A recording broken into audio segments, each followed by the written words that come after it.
Have you ever known a moment when the world around you seemed to pause, not in silence, but in softness, as if time itself had exhaled and settled into a deeper rhythm, inviting you to do the same?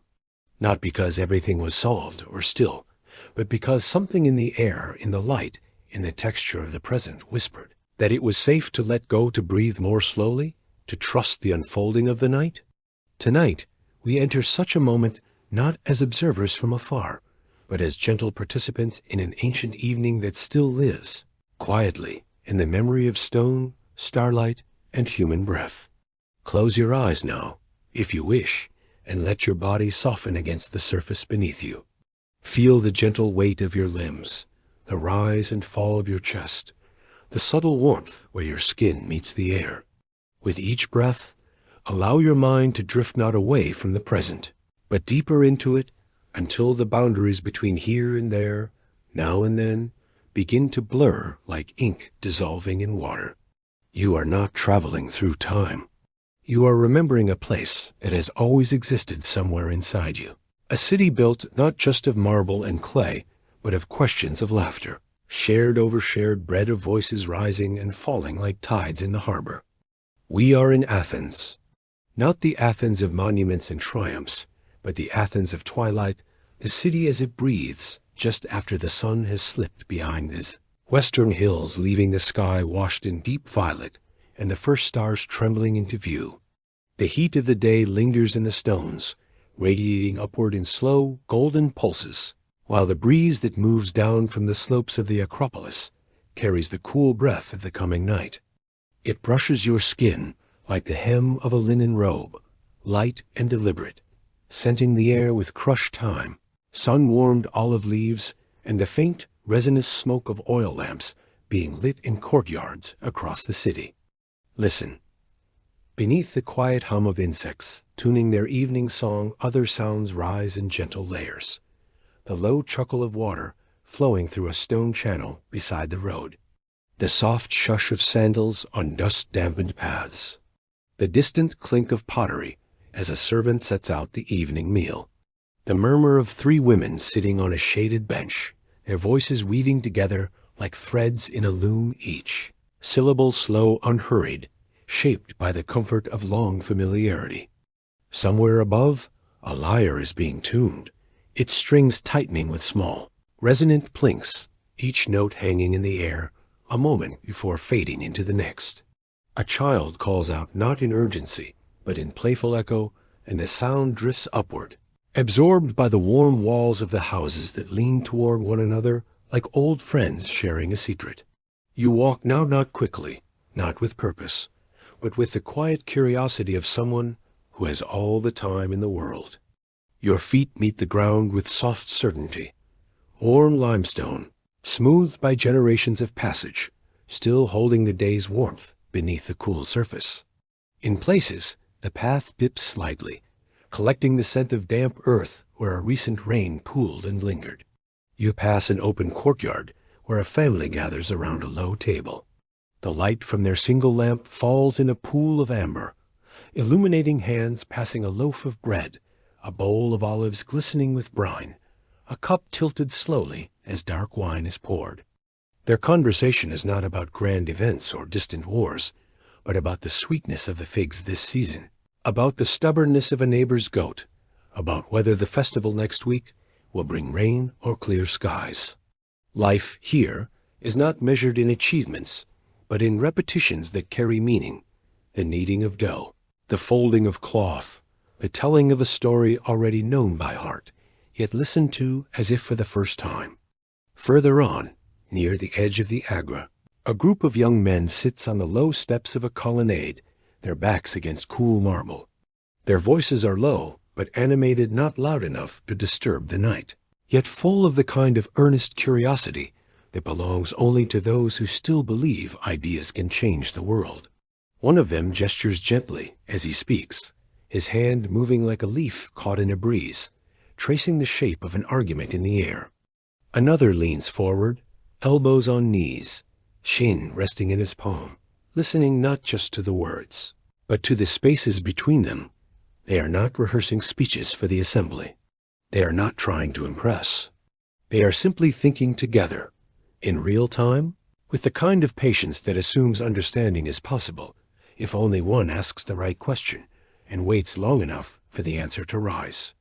And then there, near the old fountain, where the water spills endlessly into a stone basin, a man stands alone. He is not young nor old. His tunic is simple, undyed wool, slightly worn at the hem. His feet are bare in sandals, his hair streaked with silver, his beard trimmed but not styled for display. He does not command attention. In fact, most passers-by hardly glance his way. Yet if you pause, if you let your gaze rest on him for more than a breath, you notice something unusual. The stillness in his posture is not emptiness, but depth. His eyes are not distant, but attentive not to the sky or the temples, but to the people moving around him. He watches a merchant counting coins, a mother guiding her child by the hand, a soldier returning, home with his shield slung over his shoulder, and in each face he seems to see not just a role, but a question. What do you believe? Why do you believe it? And how does that belief shape the way you live? His name is Socrates. He does not yet know that his name will one day be spoken in libraries and lecture halls across continents and centuries. He does not seek disciples, nor does he write books. He owns little, teaches without fee, and walks these same streets day after day, not searching for followers, but for conversation. Not the kind that seeks to win, but the kind that seeks to understand. He carries no scroll, no stylus, no notes.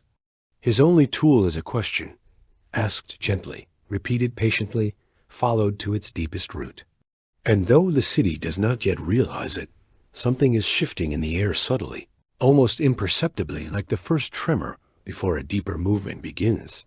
Not a storm, not a revolution, but an awakening, the slow, quiet dawning of the idea that a human life, to be truly lived, must be examined not once, but continually, with courage, with honesty, with love.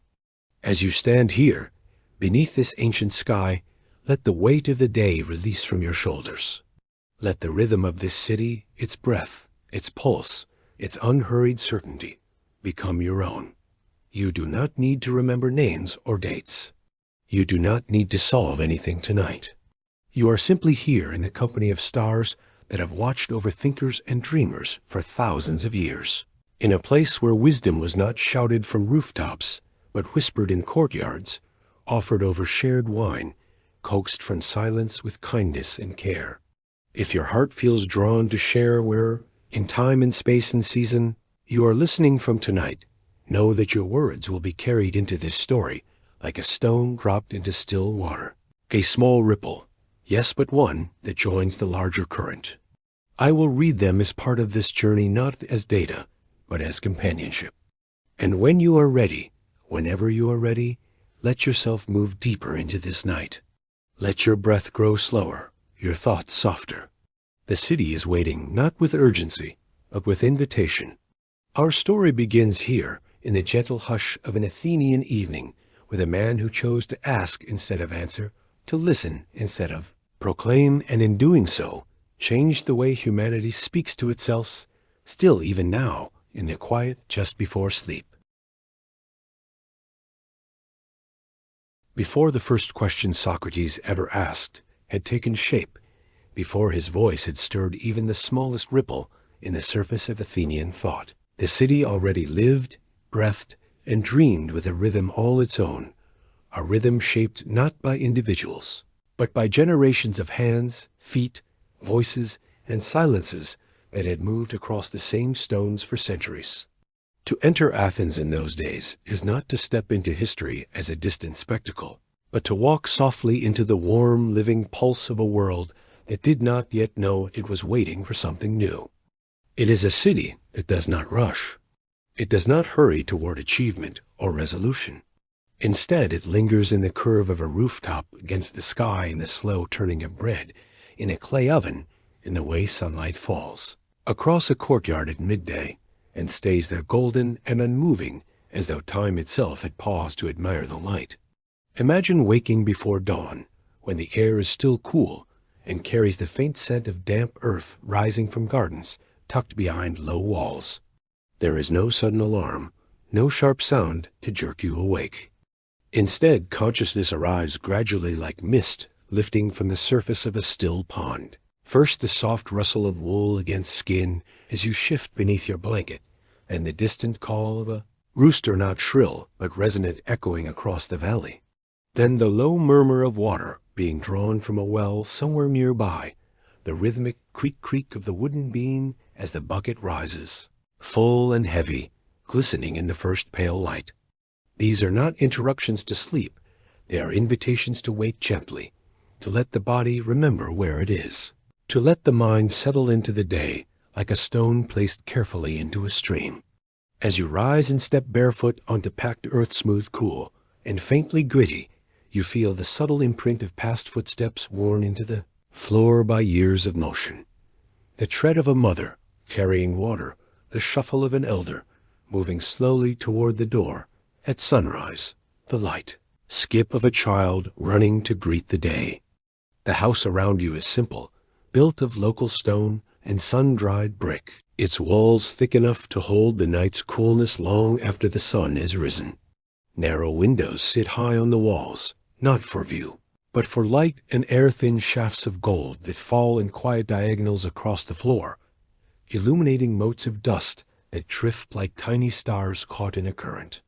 There is no glass, only wooden shutters that can be opened to the breeze or closed against the midday heat, and when they swing inward, they do so with a soft, familiar groan, the voice of the house itself, speaking in a language older than words. Outside, the city stirs not with urgency, but with a kind of unhurried certainty, as though each person knows exactly where they belong and what the day requires of them, not because it is imposed, but because it has been lived so many times before. The streets slope gently toward the Agora, and as you walk down them, your feet meet surfaces that tell stories in texture alone.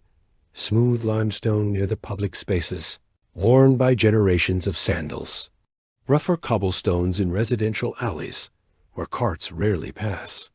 Patches of packed earth between, damp in the shade, warm where the sun has already touched them. The path is not straight. No street in Athens is truly straight, but winds with gentle curves, guided by the land, by the placement of homes, by the course of small channels that carry water from the hills above. You pass houses with open courtyards, their inner rooms arranged around a shared center where vines climb wooden trellises, and pots of herbs, rosemary, mint, thyme release their sharp green fragrance when brushed by a passing sleeve. And then the Agora begins not with a gate or a marker, but with a gradual shift in the air. The scent of baking bread grows stronger, mingling with the briny tongue of olives soaking in clay jars, the earthy sweetness of figs drying on woven mats, the faint metallic warmth of bronze being worked in a nearby stall.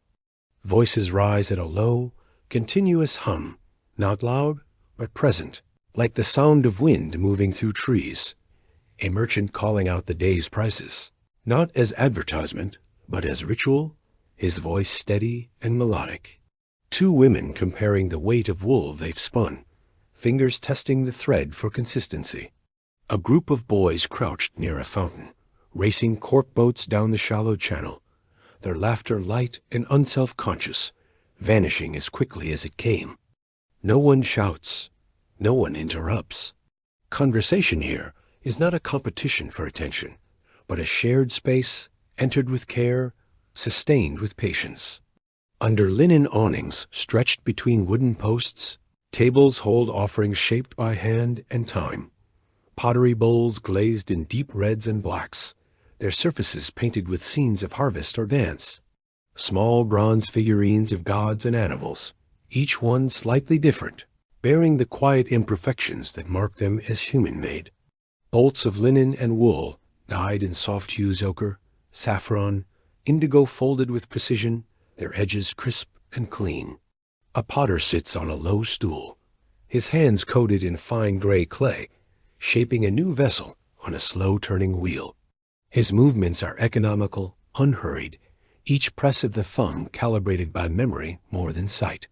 Beside him, an apprentice watches, not speaking, but absorbing, not just the technique, but the rhythm, the breath, the way the master's shoulders remain relaxed, even as his fingers bear down with firm intention.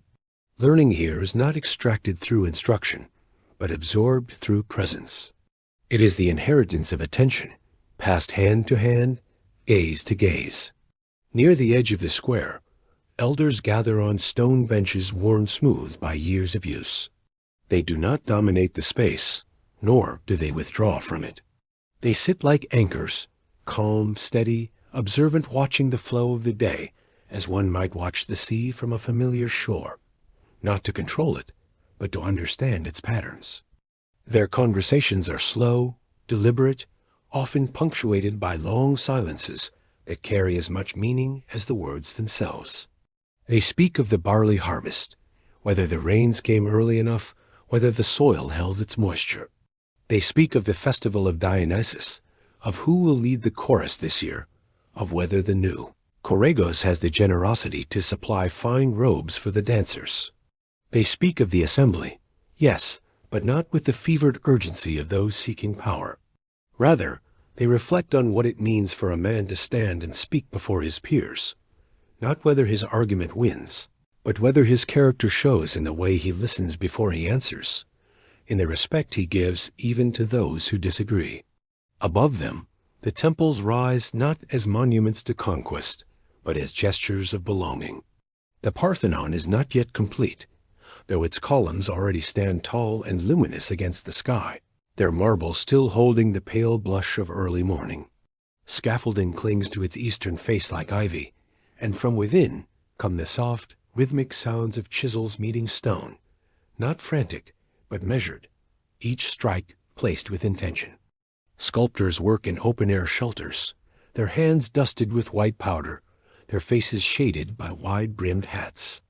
They do not carve for fame, but for harmony, to shape a figure that will stand in balance with the light, with the wind, with the human eye that will one day look up and feel without knowing why a sense of rightness, of order, of quiet awe. The gods they honor are not distant tyrants, but presences woven into the fabric of daily life. Athena in the olive grove that yields oil for lamps and food, Demeter in the grain that fills the storehouses, Hermes in the paths between cities, in the moments of unexpected connection, in the spark of an idea that arrives like a gift. As the sun climbs higher, the city softens into the golden heat of midday. Shadows narrow, then stretch again as afternoon approaches. In shaded courtyards, families gather for the main meal, not an event, but a return. Bread is broken by hand, not cut. Wine is mixed with water in a shared crater, poured slowly into shallow cups. Cheese, olives, onions, and lentils are passed from person to person, each offering accompanied by a word, a glance, a small gesture of care. There is no rush to finish. Time here is not linear, not a resource to be spent, but cyclical, a returning, a deepening. A child leans against her mother's knee, tracing the pattern on a clay bowl with her finger. An older brother tells a story, not from memory, but from feeling shaping the tale as he speaks, letting it breathe, letting it change slightly, each time, because what matters is not the plot, but the warmth it carries, the connection it sustains. And yet, for all this continuity, for all this quiet certainty, there is a fragility beneath the surface, like the fine crack in a well-used cup that has not yet leaked, but could. The war with Sparta is still fresh in the body of the city, not as a memory of battles, but as an absence. The missing sun, the empty chair at the table, the silence where a laugh used to be. Walls bear faint scars, patches of newer stone where catapult stones struck years ago. Olive trees outside the city show twisted trunks where fire once passed. People do not speak of these things often, but they live with them, carrying the weight, not as grief alone, but as a kind of quiet vigilance, a knowledge that peace is not a given, but a practice delicate daily, renewed with each act of kindness, each shared meal, each moment of listening without judgment. This is the Athens that existed before Socrates began to walk its streets with his quiet persistence. It is a world that believes in balance, not perfection, but proportion, not control, but participation. It trusts in repetition, in ritual, in the wisdom of what has been tried and kept. It does not seek revolution. It seeks harmony. And yet, beneath the calm, beneath the rhythm, beneath the scent of bread and the sound of water in the fountain, something is stirring. Not yet a voice, not yet a question, but a feeling faint and unnamed. The sense that perhaps the deepest truths are not written in laws or carved in stone, but hidden in the spaces between words, in the pauses before answers, in the honest admission. I do not know yet. The city does not feel it yet. It walks, breathes, eats, prays, and rests, unaware that one of its own unremarkable in dress, unassuming in presence, will soon begin to ask the simplest questions with the deepest patience, and in doing so, will invite the whole world to pause, to turn inward, and to wonder, what if the life I am living is not the one my soul recognizes as true? But that moment has not yet come. For now, Athens continues in its gentle orbit, sun rising, bread baking, water flowing, children laughing, elders remembering holding within its stones, and its silences the quiet potential for transformation, waiting, as all living things wait, for the right question to awaken what has long been sleeping. There are moments in a life quiet, uncelebrated, almost invisible, when something new begins not with a shout, but with a shift in attention, a gaze that lingers a fraction longer, a hand that pauses mid-motion, a silence that deepens not from emptiness, but from listening. Such moments rarely announce themselves. They do not arrive with fanfare or prophecy. They settle into the fabric of ordinary days, like dew forming on leaves before dawn, gradual, inevitable, and utterly transformative once they are recognized. This is how the voice of Socrates began, not as a declaration, but as a quiet turning of the mind toward the world, as if the world itself had just whispered a question no one else had yet learned to hear. Long before he became known for the questions he asked others, Socrates was first shaped by the questions he asked himself, soft, persistent inquiries that rose not from doubt, but from wonder. As a boy, he did not stand apart from the rhythms of Athenian life. He ran barefoot across sun-warmed stones like the others, dipped his hands into cool water drawn from the same wells, helped carry baskets of figs and olives home from the market under the watchful eye of his mother, Phanerat, a midwife whose hands knew the weight of new life and the patience it required to arrive in its own time. In her, he learned early that some things cannot be rushed, that meaning, like birth, unfolds in its own measure, and that the most important moments often arrive in silence, guided by a steady presence. His father, Sophroniskis, was a stone mason man of few words and steady hands, whose workshop stood near the foot of the Acropolis, where the air carried the fine white dust of marble, and the rhythmic tap-tap-tap of chisels meeting stone formed the soundtrack of Socrates' childhood. Here, in the dappled light filtering through awnings of sun-bleached linen, the boy watched his father work with a kind of reverence that others mistook for idleness. He did not simply observe the shaping of stone. He absorbed the intention behind each movement. When his father carved the curve of a draped shoulder on a votive figure, Socrates would crouch beside him, chin resting on his knees, and ask not loudly, not insistently, but as one might wonder aloud to the breeze, why does this line arch here and not there? What makes this shape feel like grace and not just weight? His father, at first amused, then thoughtful, would pause, lay down his chisel, and consider the question not as a challenge, but as an invitation to see his own craft anew. In those pauses, in those shared silences filled only by the breath of the workshop and the distant cry of a hawk circling above the hill, Socrates learned that a question could be a gift, not to unsettle, but to deepen. He did not set out to be different. He dressed as others did, simple wool tunic, leather sandals worn smooth by use, no ornament, no marker of status. He walked the same paths, drank from the same fountains, stood in the same shade during the heat of midday. Yet those who passed him more than once began, after a time, to feel a subtle difference in his presence, not in how he moved, but in how he attended. While others passed the agora with eyes fixed on destinations, home, the assembly, the docks, Socrates walked as if every step were an act of arrival. He would linger near a vendor arranging pomegranates on a cloth, not to buy, but to watch how the light caught the jewel-red seeds when the fruit was split open. He would stand at the edge of a group, debating the merits of a new law, not to argue, but to listen to the rise and fall of voices, to the way certainty trembled just before it broke into doubt, to the silence that followed a well-turned phrase, heavy with unspoken agreement or resistance. And yet, he did not speak, not at first. For years, he was known more for his silence than his voice. In a city that prized eloquence, where skill in rhetoric could lift a man from obscurity to influence, his quietness was not weakness, but a kind of discipline. He had learned from his mother's work. Before you can guide, you must first perceive. Before you can speak, you must understand what is already being said, not only in words, but in posture, in hesitation, in the flicker of an eye when a truth brushes too close. So he listened. He listened to the merchant who boasted of his honesty while adjusting the scale with his thumb. He listened to the general who spoke of courage while his hands trembled slightly at the memory of Dilium.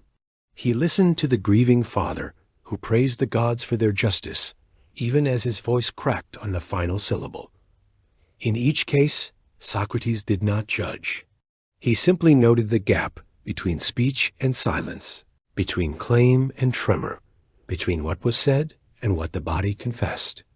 This was the birth of his method, not in theory, but in practice, not in a lecture hall, but in the dust of daily life. He began gently to ask not to refute, but to clarify. If a man declared, "Justice is giving each person what they deserve," Socrates might nod, then wait a breath before offering, in a tone no louder than the rustle of leaves. And how do we know what someone deserves? Is it the same for the friend and the stranger? For the strong and the weak? His questions were never barbed. They carried no edge of mockery, no hunger for victory. They were offered like a cup of water, simple, necessary, given without expectation. Yet they had a strange effect. People who had spoken with confidence would pause. They would blink as if emerging from a dream. They would glance away, not in shame, but in sudden awareness, as if for the first time they were hearing their own words from the outside. Young Athenians began to notice. Not the polished sons of aristocrats, trained in the schools of the sophists, where language was honed like a blade for cutting through opposition, but the thoughtful ones, the ones who felt uneasy beneath the weight of inherited opinions, who sensed that something vital was missing in the polished speeches of the assembly and the marketplace. They were drawn to Socrates not because he promised them power, but because he offered them permission. Permission to not know, to doubt, to wonder aloud. They saw in him a man who did not accumulate answers, but cultivated questions, each one a small act of humility, a quiet rebellion against the pretense of certainty that so often passed for wisdom. He never asked for followers. He never held classes. He did not charge a single obol. And yet, circles began to form around him, not formal, not rigid, but fluid and warm, like the way light gathers in a courtyard at dusk. Young men would walk beside him on the road to the academy, their sandals brushing the same earth, their voices low and unhurried. They spoke of virtue not as an abstract ideal carved into temple walls, but as something lived. What does it mean to be brave when no one is watching? Can a man be just if he obeys an unjust law? Is happiness found in pleasure, or in alignment with something deeper? These were not academic exercises. They were lived inquiries, shaped by the grain of real experience. The memory of a father's disappointment, the ache of unspoken love, the weight of a duty accepted without question. What made Socrates unsettling was not his ideas, many of them were ancient, drawn from poets and elders long before him, but the way he returned them to life. He did not preserve truth in amber. He set it in motion. He took the old stories of heroes and gods and asked, what did they feel in the moment before they chose? What fear lived beneath their courage? What love or loneliness drove their actions? In doing so, he humanized the divine and sanctified the ordinary. A baker kneading dough, a mother soothing a child, a sailor tying a knot against the wind, all became sites of potential wisdom, not because they were grand, but because they were true. And yet, the city did not yet see him as a threat. To most, he was simply that man who asks, the one who stands near the fountain, who smiles when he speaks, whose eyes hold no malice, only curiosity. Even those who walked away from a conversation with him feeling unsettled did not resent him. They carried the discomfort like a stone in the pocket, uncomfortable at first, but gradually smoothed by time, until it became a familiar weight, a quiet companion on the journey inward. Still, something was shifting, not in the sky, not in the laws, but in the air between people. A new kind of silence was beginning to appear in conversations. Not the silence of agreement, but the silence of reflection. A pause where once there would have been quick rebuttal. A breath held, not in anger, but in thought. It was in these silences that the first true echoes of Socrates took root, not as noise, but as space. Space for honesty, space for uncertainty, space for the slow, beautiful unfolding of a mind learning to know itself. He did not know, as he walked home each evening, the dust of the day clinging to his sandals, the scent of wood smoke rising from the houses around him. He did not know that these quiet exchanges, these unhurried questions, would one day be remembered across continents and centuries. He only knew that to live without examining one's own thoughts was to sleepwalk through life, and that, for him, was a kind of death far more final than any the body could face. So he continued, not with urgency, but with constancy, not with ambition, but with devotion. And in the soft, patient rhythm of his days, in the gentle persistence of his gaze, in the unhurried cadence of his voice, there it was, the silent birth of an unsettling voice. Not a cry in the dark, but a whisper that refused to be ignored. A whisper that asked, again and again, with infinite tenderness, what do you truly believe? And how does that belief live in the way you move through the world? The city, still breathing in its ancient rhythm, did not yet feel the tremor, but the ground had begun to shift grain by grain, question by question, beneath the quiet steps of a man who chose to listen deeply before he ever spoke. As Socrates entered the fullness of his adulthood, the quiet curiosities of his youth, those gentle questions whispered in his father's workshop, those pauses of attention in the marketplace, gradually gathered into something more deliberate, more sustained, like water collecting in a shallow basin until it becomes deep enough to reflect the sky. He did not announce this shift. He did not gather followers or seek a platform. He simply began to move through the world with a different kind of presence, not as a spectator, not as a critic, but as a listener whose attention carried the weight of care. Where others walked with their eyes fixed on destinations, the home, the assembly, the port, he walked as if each step were an act of arrival, as if the world itself were offering something sacred in the ordinary. The curve of a shoulder beneath a linen robe, the hesitation in a voice before a lie, the way sunlight fell across a bowl of figs and made the dust in the air glow like gold. He spent long hours in the Agra, not as a participant in its commerce, but as a quiet witness to its flow. He would sit on the low steps of the Stoa Poikil, his back resting against cool marble, warmed only at the surface by the afternoon sun, his hands resting loosely in his lap, his gaze steady and unhurried. Around him the city moved in its familiar rhythm, merchants calling out the day, Prices in melodic cadence, children, weaving between stalls with bare feet and bright eyes, elders, debating the coming festival with voices softened by years of shared history. Socrates did not interrupt. He did not correct. He simply observed, not to judge, but to understand. He noticed how a man's shoulders tensed when he exaggerated a story, how another's voice dropped in pitch when speaking of something he truly believed, how laughter sometimes held the faintest tremor of relief, as if a mask had been briefly lifted.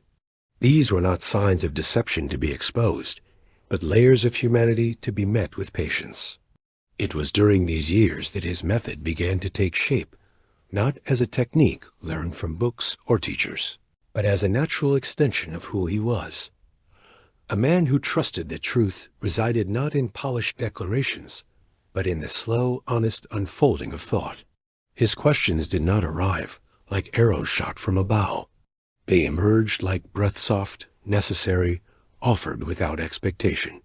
When a young man declared with confidence that courage was the willingness to face danger, Socrates would nod, let the words hang in the warm air like smoke from a brazier, and then only after a full, unhurried pause, ask, "And what if the danger is not outside, but within?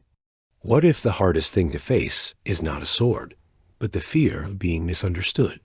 His voice carried no challenge, only curiosity, and in that space the young man would often blink as though seeing his own belief from a new angle for the first time, and a quiet realization would settle over him, not the shame of being wrong, but the lightness of being honest.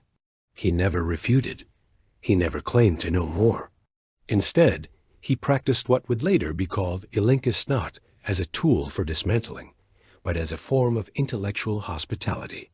He would follow a person as reasoning with the same care a gardener gives to a fragile vine, supporting it, guiding it gently, allowing it to reveal its own shape.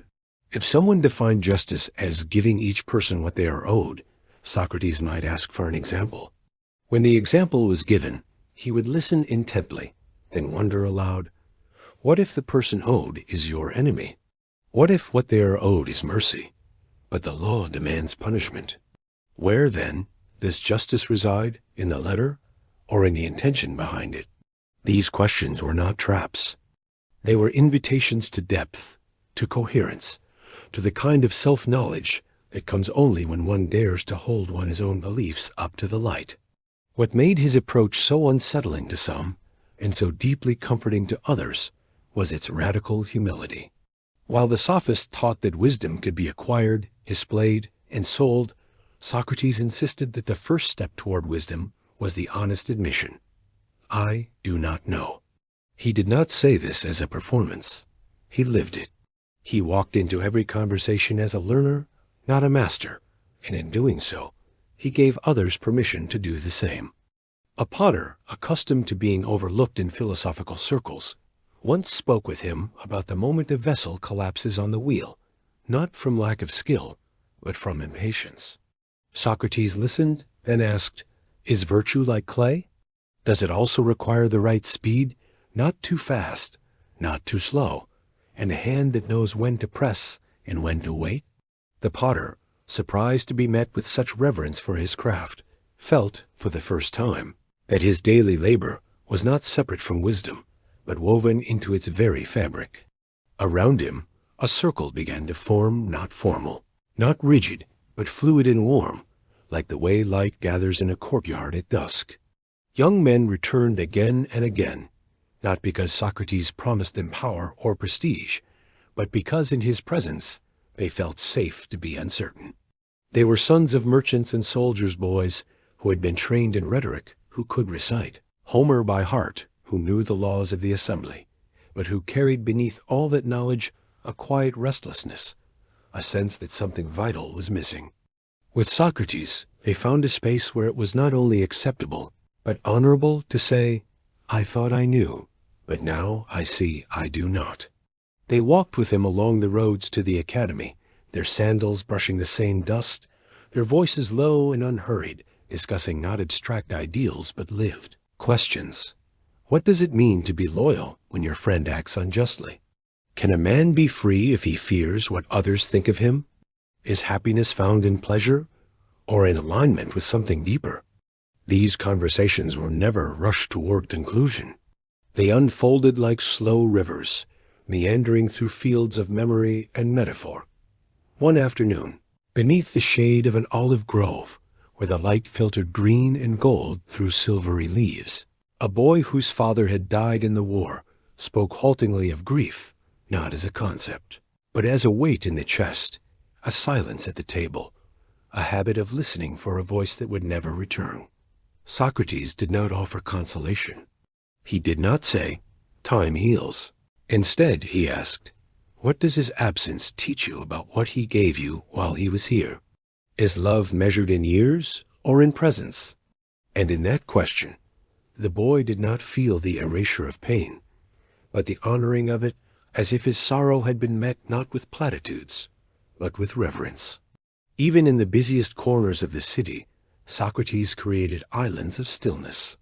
Near the fountain where water spilled endlessly into a stone basin, its sound a soft counterpoint to human voices, he would turn to someone not with urgency, but with the kind of attention that made the other person feel, for the first time in a long while, truly seen. And then, softly, "When you say friendship, what do you feel in your chest? Is it warmth? Is it tension? Is it a memory?" Not an interrogation.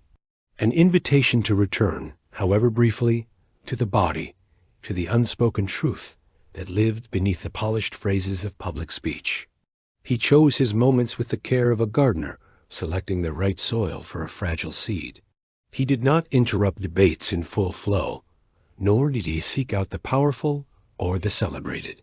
He waited for the pause in a conversation, for the flicker of doubt in an eye, for the moment when confidence softened into reflection. And in those openings, he offered not answers, but more questions. What do you hope your life will have meant when you look back on it? Is it possible to live justly in an unjust world, or does justice begin with the self? What would you do if no one were watching, and no reward were promised? These were not academic exercises. They were lived inquiries, shaped by the grain of real experience, the ache of unspoken love, the weight of a duty accepted without question, the quiet pride of a day's honest work. The city did not yet see him as a threat.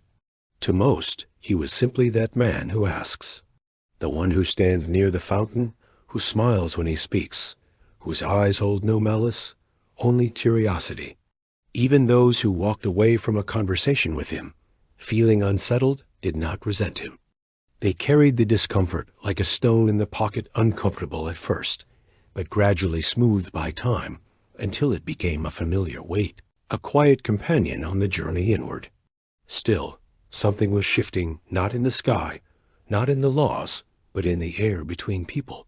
A new kind of silence was beginning to appear in conversations, not the silence of agreement, but the silence of reflection. A pause where once there would have been quick rebuttal. A breath held, not in anger, but in thought. It was in these silences that the first true echoes of Socrates took root, not as noise, but as space. Space for honesty, space for uncertainty, space for the slow, beautiful unfolding of a mind learning to know itself. He did not know, as he walked home each evening, the dust of the day clinging to his sandals, the scent of wood smoke rising from the houses around him. He did not know that these quiet exchanges, these unhurried questions, would one day be remembered across continents and centuries. He only knew that to live without examining one's own thoughts was to sleepwalk through life, and that, for him, was a kind of death far more final than any the body could face. So he continued, not with urgency, but with constancy, not with ambition, but with devotion. And in the soft, patient rhythm of his days, in the gentle persistence of his gaze, in the unhurried cadence of his voice, there it was, the quiet emergence of a man who begins to ask, not to unsettle the world, but to help it awaken, gently, to the truth it already carries within. As Socrates continued his quiet walks through the streets of Athens, asking questions with the same unhurried patience he had always shown. The city began to respond, not with sudden resistance or formal opposition, but in the subtle, deeply human ways that communities always do when something new enters their rhythm. In shifts of tone, in lingering glances, in the way conversations deepened or paused mid-sentence, in the quiet recalibration of what felt certain and what now invited reflection. There was no decree from the assembly, no public censure, no gathering of elders to debate his influence. Instead, the response unfolded in the fabric of daily life, like water slowly reshaping clay, imperceptible at first, yet undeniable over time. At first he remained part of the background, a familiar figure seated on the low steps of the Stoa Poikile, his sandals dusty from the days walking, his tunic simple and worn at the hem, his posture relaxed yet attentive. People passed him without a second thought, as one might pass a column or a well-known olive tree whose branches had shaded the same spot for decades. But gradually, word began to travel not as gossip or alarm, but as quiet curiosity passed between neighbors, like the sharing of a new herb or a particularly sweet batch of honey. Did you speak with him? What did he ask? Did you feel strange afterward, lighter or heavier? These were not the questions of fear, but of recognition. The dawning sense that something unusual was happening, not in the sky or in the laws, but in the air between people, in the space where certainty once rested unchallenged. The young men who gathered around him were the first to carry his presence outward, not by proclamation, but by a change in how they moved through the world. They did not form a sect or wear a uniform. They simply walked with a different kind of attention, listening more than speaking, pausing before answering, asking for clarification instead of asserting opinion. Their parents noticed, not with immediate suspicion, but with the kind of gentle wariness that arises when a child begins to see the world through a lens you no longer fully recognize. At evening meals, lit by the soft glow of oil lamps, whose flames trembled slightly in the breeze from open courtyards, conversations began to shift. A son might ask, not defiantly but thoughtfully, "If law is made by men, how do we know it reflects what is truly just?" His father, a man who had served on juries and believed in the wisdom of the assembly, would set down his cup of watered wine, look at his son not with anger but with quiet appraisal, and say, "That is a question worth carrying, but handle it gently. Some truths are heavy, and not all shoulders are ready to bear them." In these exchanges, the city was not rejecting Socrates. It was beginning to digest him slowly, carefully, as one might chew bitter greens to release their healing. The merchants of the Agra, too, felt the ripple of his presence, not as disruption, but as a new kind of weather in the human landscape. A potter who had spoken with him about the patience required to center clay on the wheel found himself, days later, pausing before correcting an apprentice, asking instead, "What do you think went wrong?" rather than pointing to the flaw. A fish seller, accustomed to the brisk barter of the morning market, began to notice how often he adjusted the scale with his thumb, not out of greed, but habit, and for the first time he felt the weight of that small movement in his conscience. Socrates had not accused him. He had not even mentioned scales. Yet the question, what would honesty look like if no one were watching, had settled into the man's mind like a stone dropped into still water, its ripples expanding long after the surface had calmed. These were not conversions. They were awakenings, quiet, personal, unspoken, yet they accumulated, hour by hour, across the city, like dew gathering on leaves before dawn. Among the elders, the response was more measured, more reflective. They had lived through war and plague, through the rise and fall of leaders, through the slow erosion of some traditions, and the stubborn persistence of others. They did not fear youth, but they respected continuity. When they saw young men lingering near Socrates, listening with the kind of absorption usually reserved for poets or generals, they did not dismiss it. Instead, they watched and remembered. One elder, sitting in the shade of a fig tree whose roots had cracked the stone bench beneath him decades ago, turned to his companion and said, He reminds me of the old teachers, the ones before rhetoric became a performance. They did not fill the mind with answers. They cleared the dust from the window, so the light could enter on its own. His friend nodded slowly, his hands resting on his knees, weathered like olive wood. Yes, he replied. But windows left open too long may let in more than light. They let in wind. And wind can scatter what was carefully gathered. In this exchange, the city's wisdom spoke, not in condemnation, but in caution, in the acknowledgement that renewal and preservation must walk hand in hand, or neither will endure. The sophists, however, felt the shift more acutely. Their craft was precision-tuned. The careful modulation of voice, the memorized cadence of argument, the strategic deployment of myth and metaphor to persuade, to win, to command fees and admiration. They taught sons of the wealthy to speak with confidence before the assembly, to dismantle opponents with elegant logic, to shape opinion like clay on a wheel. And then came Socrates barefoot, unpaid, unpolished, asking questions that did not seek to defeat, but to understand, and in doing so, revealing that beneath the gleaming surface of many arguments lay shaky foundations, contradictions worn smooth by repetition. Some sophists challenged him publicly, hoping to expose him as ignorant or naive. But Socrates did not rise to the bait.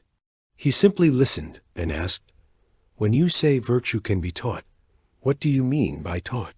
Is it like learning to play the lyre step by step with a master, or like remembering a song you've always known, but forgotten?" The crowd, expecting a duel of wits, found instead a moment of shared reflection. The sophist, skilled in refutation, had no ready answer, not because he lacked intelligence, but because the question had shifted the ground beneath the debate. Afterward, he did not resent Socrates. He walked away thoughtful, his pride bruised, but his curiosity stirred. And in the quiet of his own chamber that night, he found himself turning the question over in his mind, long after the oil in his lamp had burned low. Families, too, became sites of gentle tension, not the kind that fractures, but the kind that stretches like fabric adapting to a new shape.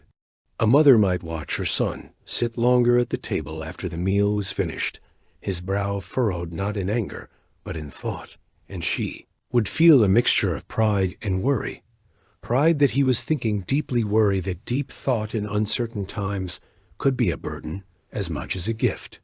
She might bring him a cup of warm water with honey, place it beside him without a word, and linger just long enough to see his fingers wrap around the clay, to see his shoulders relax as he sipped. In that small gesture, the city's love spoke quiet, protective, trusting that if the path was walked with honesty, even uncertainty could lead somewhere true. Even the physical spaces of Athens began to hold his presence differently. The steps where he often sat grew smoother beneath the weight of repeated use, not just his, but those who came to listen. The fountain where he liked to pause acquired a quiet reputation. People passing by would lower their voices instinctively, as one might near a shrine. Children, sensing the shift, sometimes mimicked him in play, not mockingly, but with the reverence children show to mysteries they do not yet understand. One would sit very still, chin in hand, while another approached and asked, "What is bravery?" And the first would pause, eyes distant, before replying, "I don't know, but let's think about it together." In these moments, the city was not resisting Socrates. It was absorbing him into its stone, its speech, its silence. And through it all, Socrates remained unchanged. He did not seek approval. He did not adjust his questions to soothe discomfort or accelerate understanding. He simply continued walking the same paths, greeting the same neighbors, listening with the same patience, asking with the same gentleness. He knew that truth is not a possession to be handed over, but a light to be kindled in another's mind, and that kindling requires time, stillness, and trust. He did not mistake silence for agreement, nor discomfort for failure.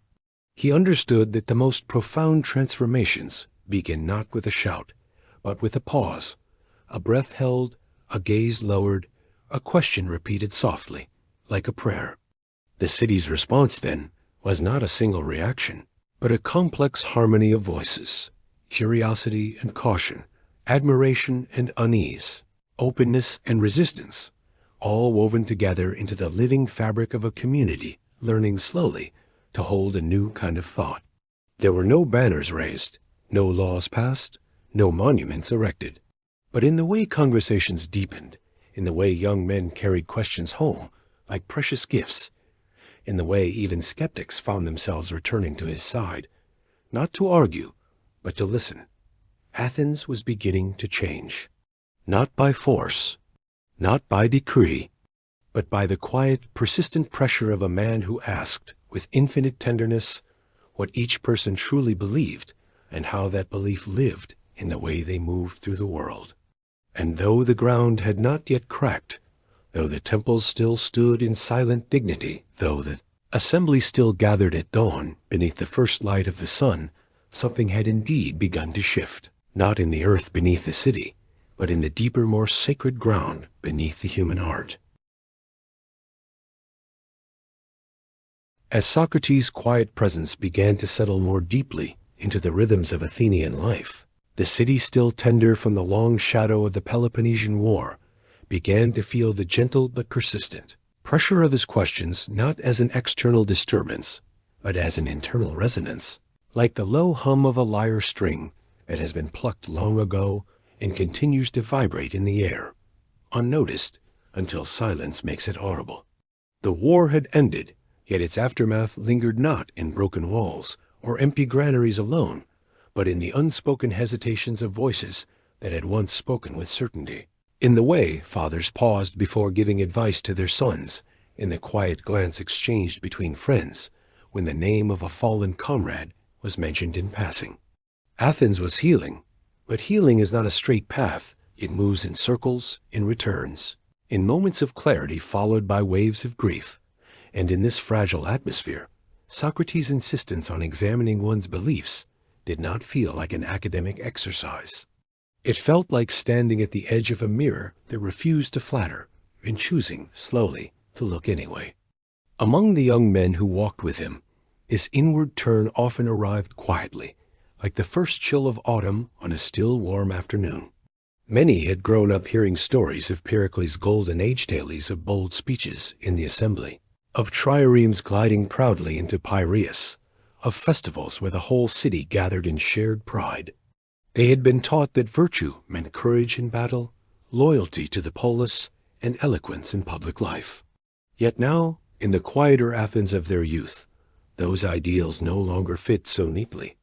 Some had seen uncles or older brothers return from campaigns, not with laurels, but with silence, the kind that settled into a man's shoulders and eyes and never fully lifted.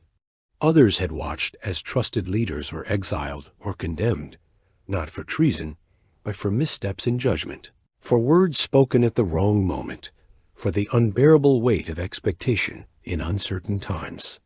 In this context, Socrates questions, what is courage, if not the absence of fear, but the presence of something deeper? What is loyalty when the city itself seems unsure of its path? Did not feel abstract. They felt urgent, intimate, like a hand gently turning over a stone to reveal the damp, hidden life beneath. These conversations often took place in the soft light of late afternoon, when the heat of the day had begun to retreat into the stones, and the air carried the scent of bread baking in courtyards, and the faint brine of olives curing in clay jars. A group might gather beneath the colonnade, where the marble floor was cool beneath bare feet, their voices low and unhurried, their postures relaxed but attentive. One young man whose father had served on the council during the trial of the generals at Arginusi, a moment when the assembly swayed by grief, and anger had condemned men without proper hearing, might speak haltingly of the unease he carried, not because he believed the decision was wrong, but because he could not reconcile the speed of the verdict with the slowness that true justice seemed to require. Socrates would not offer an opinion. He would simply ask, when you imagine justice, do you see it moving quickly, like a bird in flight, or slowly, like water finding its level. And in that question, the young man would feel something shift, not a resolution, but a softening, as if his inner tension had been acknowledged without judgment and given space to breathe. For some, this process was liberating.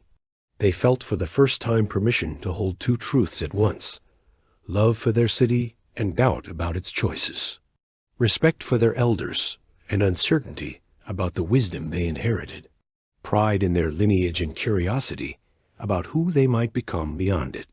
They began to speak more openly at home, not to challenge, but to understand. A son might ask his mother, while helping her grind barley in the courtyard, "When you say a good life, what do you mean? Is it safety? Is it honor?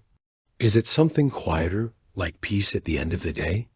She might pause her hand still on the quernstone, look at him, not with impatience, but with the quiet surprise of someone hearing a familiar melody played in a new key, and say, "I used to think it was having enough. Now I think it is knowing when enough is enough." In these exchanges, the search for the self was not a solitary journey, but a shared one, woven into the fabric of daily life, passed hand to hand like a cup of water offered on a warm afternoon. Yet for others, the question stirred a deeper unrest. There were young men who had trained with the sophists, who had learned to shape arguments like bronze-hard, polished, gleaming, and who found Socrates' method disorienting, even frustrating. Where they had been taught to win, he taught them to listen. Where they had been rewarded for certainty, he honored doubt as the first sign of honesty. One such man, after a long conversation in which his definition of wisdom had unraveled layer by layer, walked away, not angry, but weary, his sandals scuffing the dust as he made his way home, beneath a sky streaked with the deep gold of sunset. That night, sitting on the low bench outside his family's house, he watched. The oil lamp inside cast trembling shadows on the wall, and felt the unfamiliar weight of not knowing, not as failure, but as a kind of openness, like a door left slightly ajar, letting in both breeze and uncertainty. He did not return to Socrates the next day, but a week later he did, and this time he did not come to argue. He came to ask, "How do you bear the discomfort of not knowing?" Socrates smiled, not triumphantly, but tenderly, and replied, "I do not bear it. I welcome it." For discomfort is the body's way of saying, something new is trying to be born. Even Socrates himself was not untouched by the tensions of his time. Though he rarely spoke of inner struggle, those closest to him sometimes noticed the way he would linger longer than usual at the edge of the city at dusk, his gaze fixed on the distant hills where the last light clung to the ridges like a memory. He carried no bitterness toward those who misunderstood him, yet he was not unaware of the cost of his path. There were evenings when a friend would ask, gently, "Do you ever wonder if your questions do more harm than good? If they unsettle more than they heal?" And Socrates, after a long pause in which the only sound was the soft chirring of crickets beginning their night song, would answer, "A seed does not split its shell because it wishes to be broken. It splits because life inside it has grown too large to remain contained. I do not force the crack. I simply offer the warmth that lets it happen in its own time." In these moments, his calm was not indifference, but deep acceptance, the kind that comes not from avoiding difficulty, but from meeting it with unwavering presence. The city, too, responded in its own layered way. In the workshops, potters who had once shaped vessels for ritual use now found themselves pausing before pressing the final seal, wondering whether beauty resided in symmetry alone, or in the slight imperfection that made a piece uniquely human. In the assembly, men who had spoken with practiced confidence began, almost unconsciously, to add a phrase before their conclusions, unless, of course, there's another way to see this. A small but significant shift, like the first leaf turning color before the full change of season. These were not rebellions. They were evolutions, quiet, personal, uncoordinated, yet unmistakable in their cumulative effect.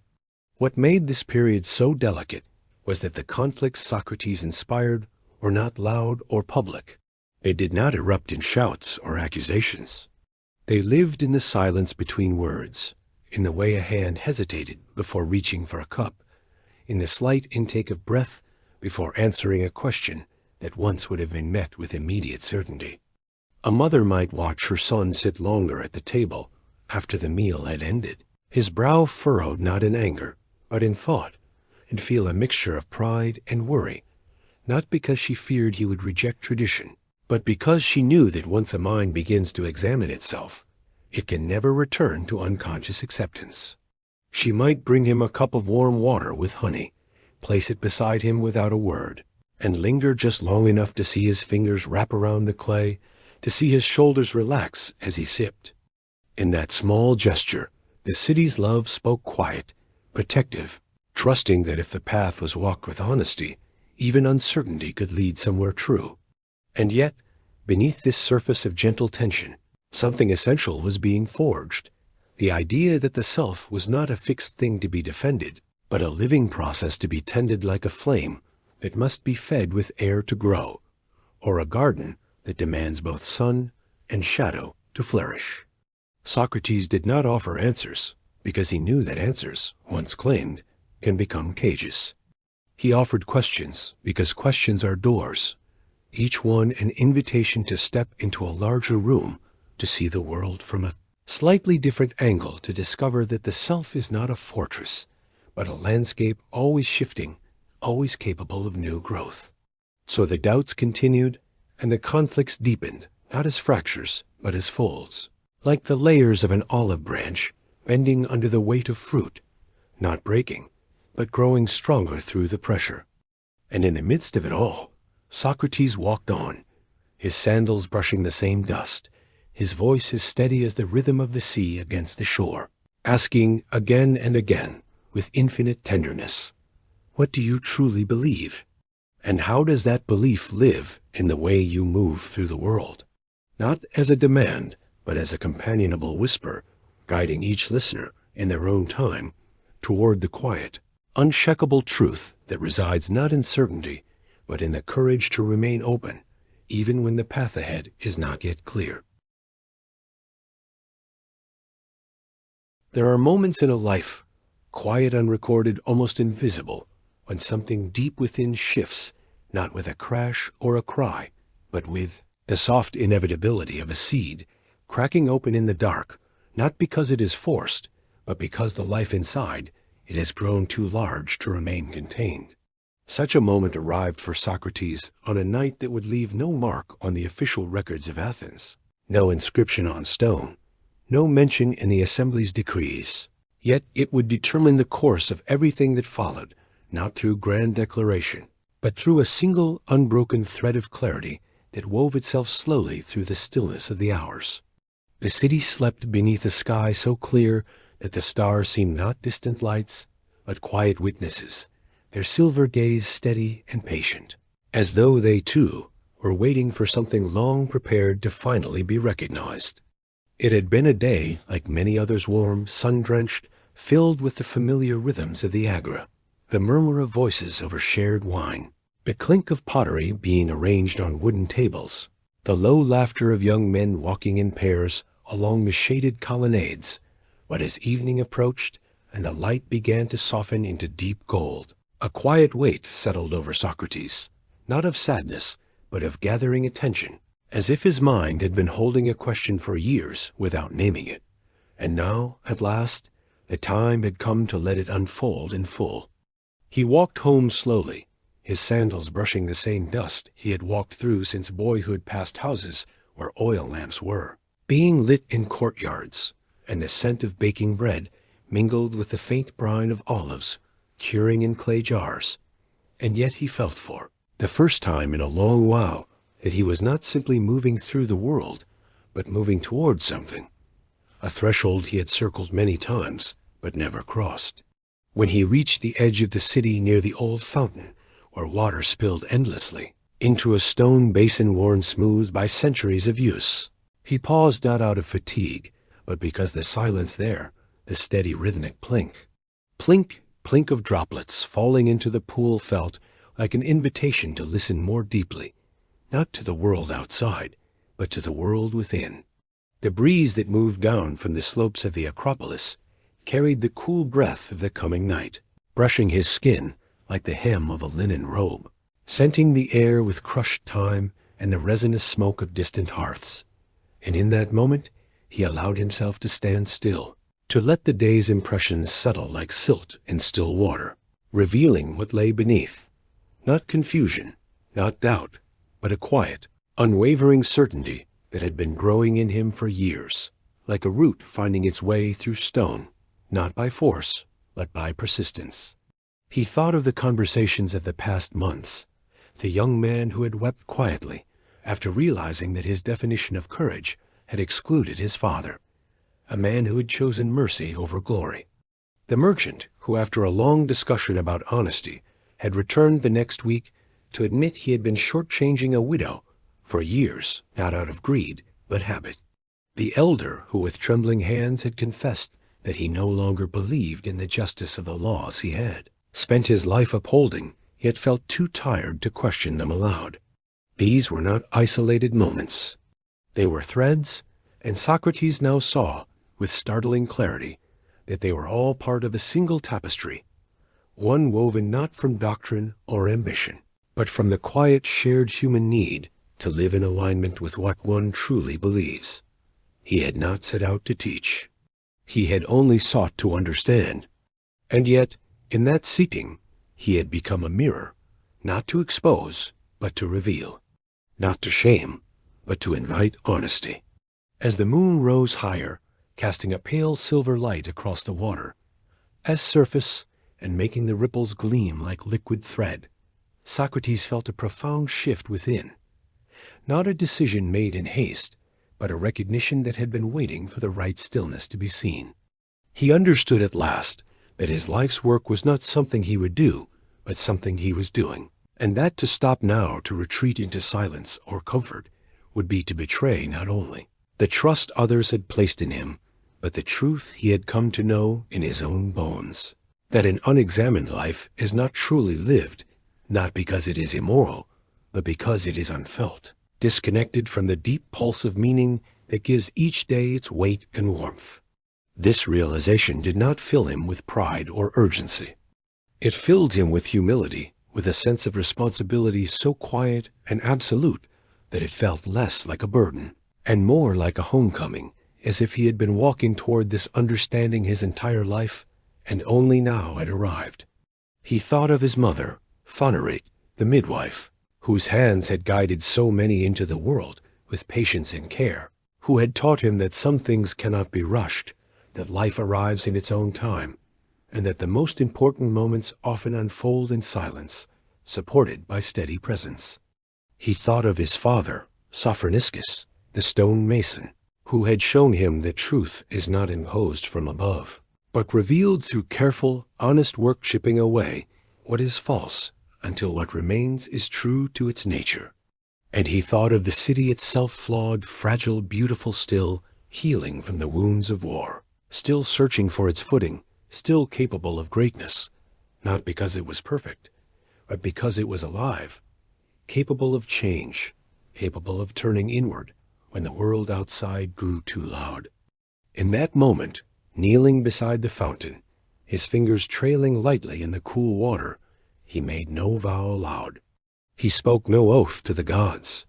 He simply let the truth settle into his bones, like water into dry earth. This is my path, not to lead, not to command, not to persuade, but to accompany, to ask, to listen, to hold space for the courage it takes to be honest with oneself. He knew, with quiet certainty, that this path would not bring him honor in the way the world measured it. It might bring misunderstanding, resistance, even danger. But none of that disturbed him, because he also knew that to live otherwise, to turn away from this calling, would be to live in exile from himself. And that was a kind of death far more final than any the body could face. As the night deepened, and the first crickets began their soft song in the grass nearby, Socrates rose and began to walk home, his steps unhurried, his shoulders lighter than they had been in weeks. The city around him was quiet now, the voices of the day folded into memory, The streets empty except for the occasional cat slipping between shadows, the distant bark of a dog from a courtyard high on the hill. He passed houses where families slept beneath thin wool blankets, where children dreamed of games played that afternoon, where elders rested with the slow, even breath of those who had lived long enough to trust the rhythm of the world. And in each sleeping face he saw not ignorance, but potential, not emptiness, but the quiet hum of unasked questions waiting for the right moment to be heard. When he reached his own door, he did not enter immediately. He stood for a long while on the threshold, watching the moonlight trace the curve of the roof tiles, listening to the soft creak of the wooden beam above the doorway as it settled in the cool night air, feeling the familiar weight of his own body grounded and present. Inside, Yantipa would be waiting not with impatience, but with the kind of quiet awareness that comes from years of shared life, the kind that knows when a man has been walking not just through streets, but through something deeper. He did not need to explain what had happened that night. She would see it in the way he moved, in the calm steadiness of his gaze, in the way he would sit beside her and simply be, without needing to fill the silence with words. That night, as he lay on his pallet beneath the open window, listening to the slow rhythm of Yantipa's breathing and the distant sigh of the wind through the olive trees, Socrates felt no fear, no doubt, no longing for a different life. He felt only a deep, quiet alignment, as if every question he had ever asked, every silence he had ever held, every moment of listening, had led him here to this bed, in this house, in this city, under the sky, ready to begin again at dawn, not with a new method or a grand plan, but with the same simple act he had always practiced, showing up fully with honesty and care, and asking once more the question that had become his compass: what do you truly believe? And how does that belief live in the way you move through the world? The night passed like a slow river, carrying him gently toward morning, and when the first light touched the eastern ridge painting the sky in Athens, soft strokes of rose and gold, Socrates rose, not with urgency, but with the calm certainty of a man who has finally recognized the shape of his own soul. He washed his face in the basin by the door, drank a cup of water drawn from the well, and stepped out into the waking city, his sandals brushing the same dust, his voice as steady as the rhythm of the sea against the shore, ready to walk once more into the heart of Athens, not as a hero, not as a rebel, but as a man who had turned inward in the silence of the night and found waiting for him there the quiet, unshakable truth that would guide every step he took from that moment forward. As the years passed and Socrates continued his quiet walks through the streets of Athens, the city around him, still tender from the long shadow of war and political fracture, began to reveal its deeper rhythms, not only the pulse of commerce and debate, but the slower, more intimate cadence of grief, departure, and quiet transformation. Loss in this world did not arrive with fanfare or finality.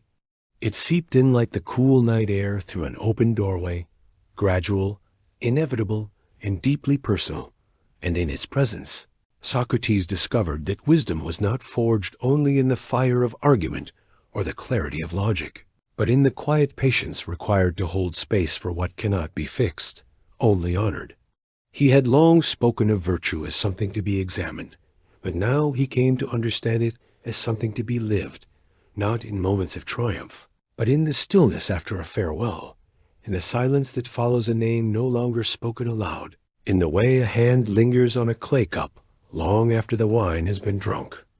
Among the young men who had once gathered around him with eager questions, some began to drift away, not in anger, not in rejection, but in the quiet, natural way that lives unfold along different paths. One, the son of a shipwright, left for Piraeus to apprentice under a master builder, his hands learning the curve of timber and the curve tension of rope instead of the arc of an argument. He wrote once months later on a scrap of papyrus folded tightly and sealed with wax, describing the way the sea smelled at dawn, not like salt alone, but like memory sharp and sweet and thanking. Socrates not for answers, but for teaching him how to ask the right questions of the world, even when no one was there to hear them. Another, whose father had been exiled after the rule of the 30 tyrants, chose to accompany his family into voluntary retreat in the countryside, where the rhythms of planting and harvest replaced the urgency of the assembly.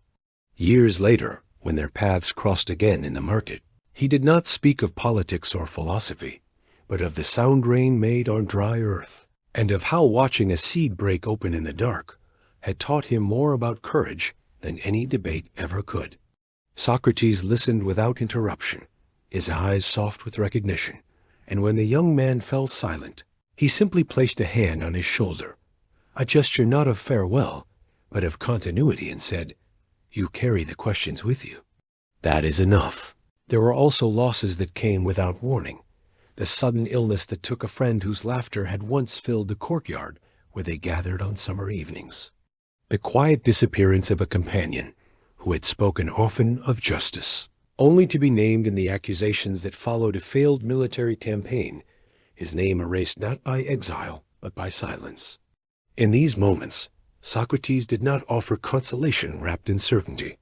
He did not say, "The gods have a plan," or "Time will heal." Instead, he sat beside those who mourned, sharing the weight of their silence, letting the absence breathe in the space between them. He knew that grief is not a problem to be solved, but a presence to be acknowledged, and in that acknowledgement, something sacred takes root, the understanding that love and loss are not opposites, but companions, two sides of the same coin, worn smooth by the hands of time. He carried his own losses inwardly, as one carries a stone in the pocket, not as a burden to be discarded, but as a familiar weight that grounds the body to the earth. He remembered his father, Sophoniscus, not in grand pronouncements, but in small echoes. The way light fell across a piece of uncarved marble reminded him of the workshop where he had stood as a boy, watching hands shape truth from raw stone. The sound of a chisel tapping in a distant courtyard would bring, for a moment, the ghost of his father's voice, steady and unhurried, saying, "Patience is not waiting. It is attending." And he remembered his mother, Phanerit, the midwife, whose hands had guided life into the world with the same calm certainty she brought to every ordinary task. In moments of doubt, he would recall the way she had held space for what was coming, not rushing, not resisting, but trusting the rhythm of emergence. And he understood then that his own work was a kind of midwifery, not of bodies, but of ideas, of truths struggling to be born in the mind. One evening, as autumn deepened and the air grew crisp with the scent of drying grapes and wood smoke, a young follower new to the circle, his voice still uncertain, asked almost in a whisper, "How do you bear the weight of what is lost? How do you continue when the people who understood you are gone?" Socrates did not answer immediately. He rose, walked to the edge of the courtyard, where an olive tree stood, its silver leaves trembling in the breeze, and gently placed his palm against the trunk, feeling the rough bark, the slow pulse of life beneath it, the deep roots reaching into darkness. Then, turning back, he said, "Loss does not empty us. It hollows us like a vessel shaped by fire. And it is in that hollowness that we become capable of holding something deeper. Not memory alone, but meaning. Not the person as they were, but the truth they helped us see in ourselves." The young man did not speak again that night. He simply sat, his hands resting on his knees, his breath slowing, as if those words had settled into him like water into dry earth, preparing the ground for something yet to grow. The city, too, taught its lessons in loss. Athens had known the weight of defeat, not only in battle, but in trust. Families had been divided by political allegiance. Friendships had fractured under the pressure of accusation and silence. Temples once filled with song now stood quieter, their rituals observed with a reverence tinged with uncertainty. In this atmosphere, Socrates' presence became a kind of anchor, not because he offered solutions, but because he offered continuity. He continued to walk the same paths, to ask the same questions, to listen with the same patience, as though to say, without words, Even in rupture, coherence is possible. Even in uncertainty, honesty remains. He did not pretend the world was stable. He simply modeled how to stand within its movement, like a reed bending in the wind, not breaking, but learning the shape of the gust. There were days when the weight of what had been lost pressed more heavily, not as despair, but as a deep, quiet fatigue, the kind that settles into the bones after long vigil. On such days, Socrates would walk farther than usual past the agora, past the workshops and the schools to the edge of the city where the land rose toward. The hills and the noise of human life softened into the whisper of grass and stone. He would sit beneath a lone cypress, its dark branches reaching upward like hands in prayer, and watch the light shift across the valley as the sun descended. In those hours, he did not question, did not examine, did not seek clarity. He simply was present with the ache, with the memory, with the slow, unbroken rhythm of the world continuing around him. And in that stillness, he learned perhaps the most essential lesson of all. The loss does not diminish the examined life, it deepens it. To grieve honestly is to affirm what mattered. To remember tenderly is to honor what shaped us. To continue asking even when the answers are fewer and the voice is quieter is to testify that meaning is not found in permanence, but in fidelity, to truth, to love, to the quiet, persistent pulse of the human search for understanding. Even Yantipa, with whom he shared a life marked by both friction and deep, unspoken loyalty, became part of this unfolding. Their conversations, often sharp in the light of day, softened in the evening, when the oil lamp burned low and the house settled into the rhythms of rest. She did not always understand his path, how he could give so much attention to strangers and so little to securing wealth or influence. But she saw over time the constancy in him, the refusal to perform, the unwavering commitment to speak only what he truly believed. And once, on a night when thunder rolled in the distance and rain tapped gently on the roof tiles, she said, not looking at him, but at the flame flickering in the clay lamp between them, "You do not fear being forgotten. That is why you can walk so lightly." Socrates did not reply. He simply reached across the small table and covered her hand with his calloused, warm, steady, and in that touch there was no argument, no clarification, only the quiet acknowledgement that some truths need no words to be known. So the lessons of loss gathered, not as scars, but as layers like the rings inside a tree, each one marking a season of growth shaped by both light and shadow. What was lost could not be reclaimed, but what was learned remained, that courage is not the absence of sorrow, but the willingness to carry it with grace, that friendship is not measured in years, but in the depth of mutual recognition, that a life examined is not one free from pain, but one in which pain is met with honesty, and in that meeting, transformed. Socrates did not emerge from these years unmarked. He emerged deepened his voice, no softer, but more resonant. His questions no simpler, but more rooted in the soil of lived experience. His presence no grander, but more grounded like a stone worn, smooth by the river, still solid, still itself, still capable of reflecting the light. And as the seasons turned and new faces joined the circle, some eager, some hesitant, all carrying their own unspoken losses, he did not speak of what had passed unless asked. But those who listened closely could hear it in the pauses between his words, in the way his gaze held both sorrow and peace, in the quiet certainty that animated every question he asked. What do you truly believe? And how does that belief live in the way you move through the world? Not as a demand, not as a test, but as an invitation to grieve fully, to love deeply, to lose openly, and still, through it all, to remain present, honest, and tenderly awake. As the years passed and Socrates continued his unhurried walks through the streets of Athens, his sandals brushing the same dust, his voice steady and unhurried, his questions offered not as pronouncements, but as gentle invitations to think more deeply, the city around him began to change in ways so subtle They were almost imperceptible at first, like the slow deepening of twilight before the stars appear. His influence did not announce itself with monuments or decrees, nor did it gather in public assemblies or written laws.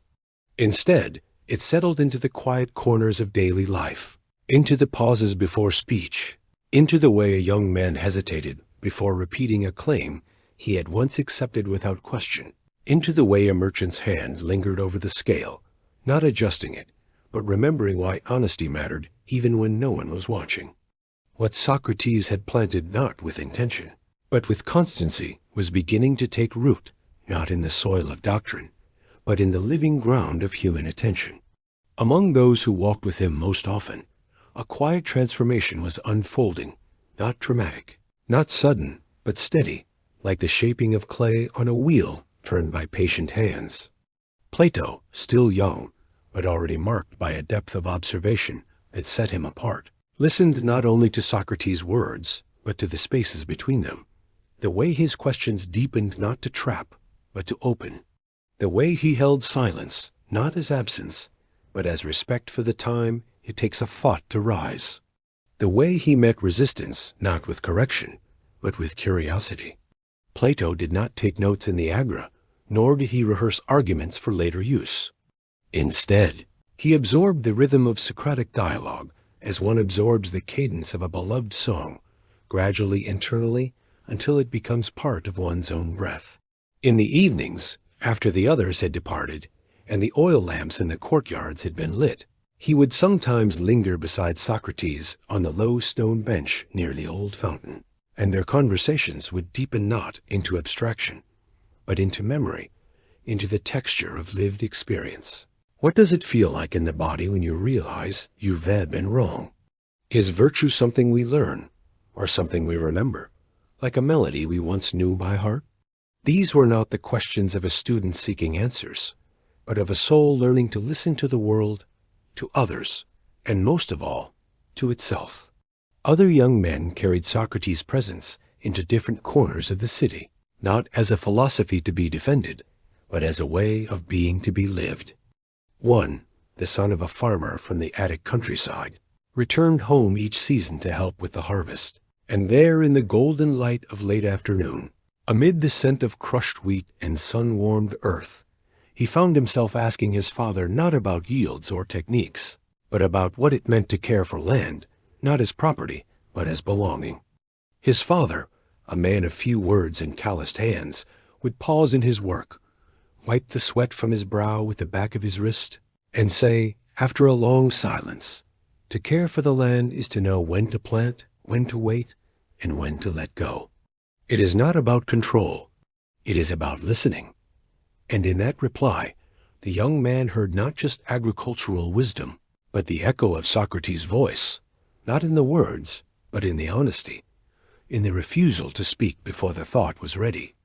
In the workshops, potters who had once shaped vessels for ritual use now found themselves pausing before pressing the final seal, wondering whether beauty resided in symmetry alone or in the slight imperfection that made a piece uniquely human, just as Socrates had once asked while watching a boy struggle to center clay on the wheel, "Is virtue like this?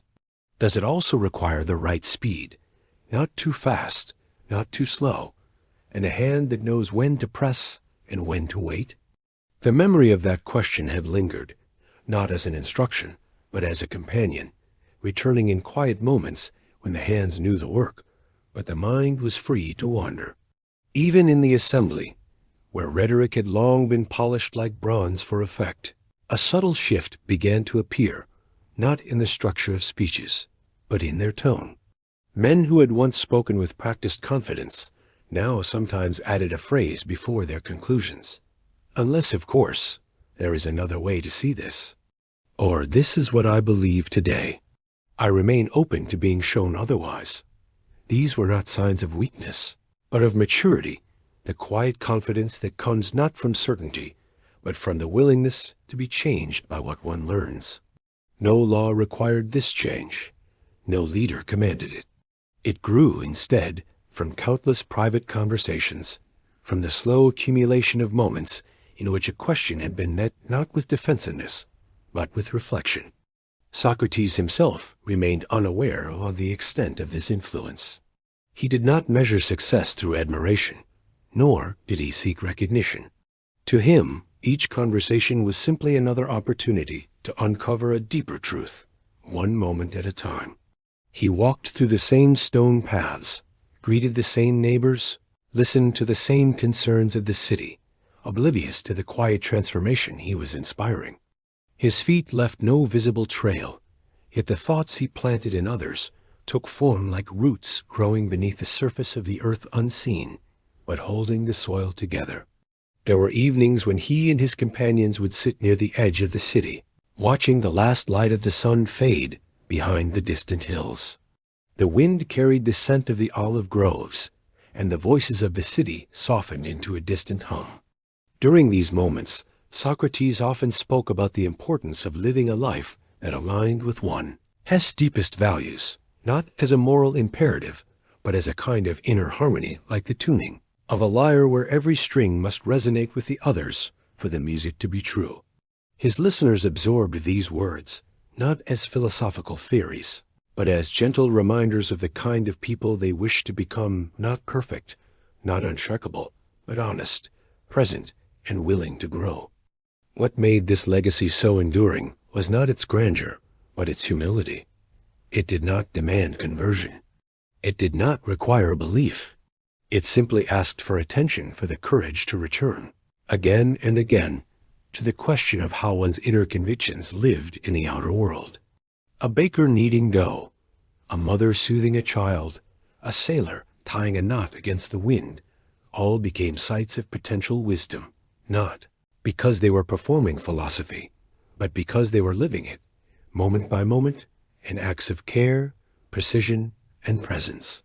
And in the quiet spaces between their conversations, in the way his followers began to listen more than speak to pause before, answering to ask for clarification instead of asserting opinion, Athens was learning slowly, and without fanfare, that wisdom is not a possession to be displayed, but a practice to be lived. That truth is not found in the loudest voice, but in the most honest.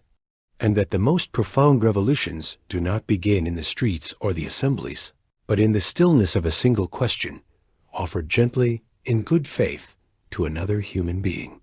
So the legacy of Socrates began to take shape, not in stone, not in scrolls, not in schools, but in the way people move through the world, more attentively, more honestly, more tenderly awake to the weight and warmth of their own beliefs, and to the quiet, unbroken thread of inquiry that connects one heart to another, across time, across silence, across the long, gentle arc of a life well examined.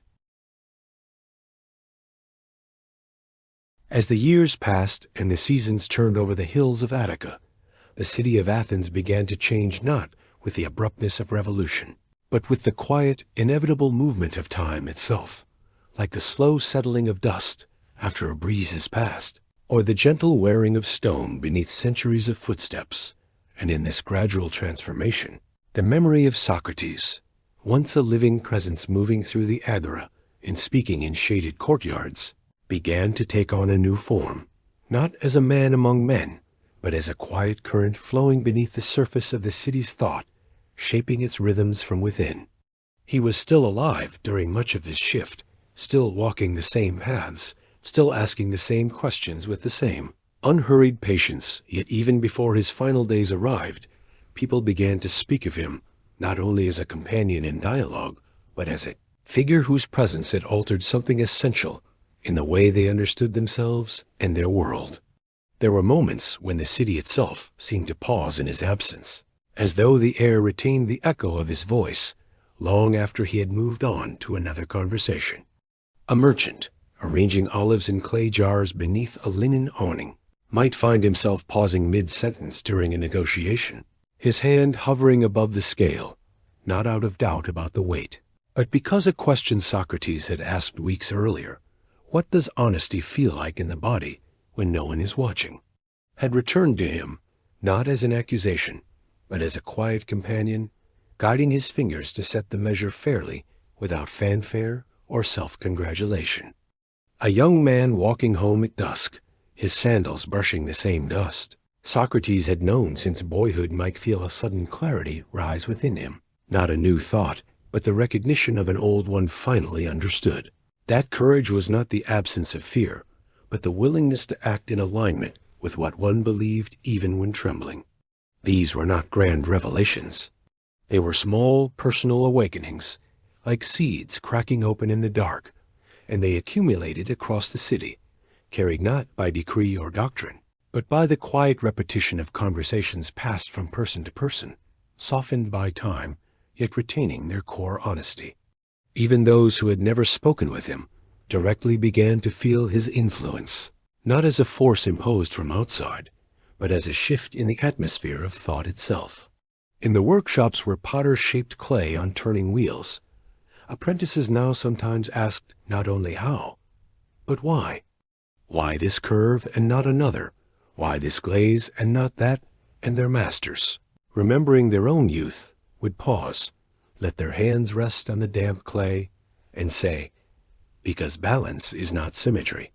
It is honesty in form. In the assembly, where speeches had once been polished for effect, men began to speak with a new kind of humility, not weakness, but maturity, the kind that comes from knowing that certainty is fragile, and that the willingness to be changed by what one learns is itself a form of strength. No law required this. No leader commanded it. It grew, instead, from the slow accumulation of moments in which a single question had been met, not with defensiveness, but with reflection, and in that reflection, something true had taken root. Plato and the others who walked most closely with Socrates felt this change with particular depth, not as observers, but as participants in a transformation they could not yet name. They gathered often in the evenings, long after the sun had set and the oil lamps in the courtyards had been lit, not to debate or to rehearse arguments, but to remember to reconstruct, as faithfully as memory allowed, the shape of his questions, the tone of his voice, the way his gaze held both kindness and unwavering attention. They did not write these recollections down at first. They spoke them aloud, letting the words hang in the air like smoke from a brazier, trusting that repetition would preserve what mattered, not the exact phrasing, but the intention behind it, the quiet invitation to honesty that animated every exchange. In these gatherings, memory became a practice of devotion, not to a man, but to a way of being in the world, one rooted in humility, care, and the courage to examine what one truly believed. The physical spaces of the city also began to hold his presence differently.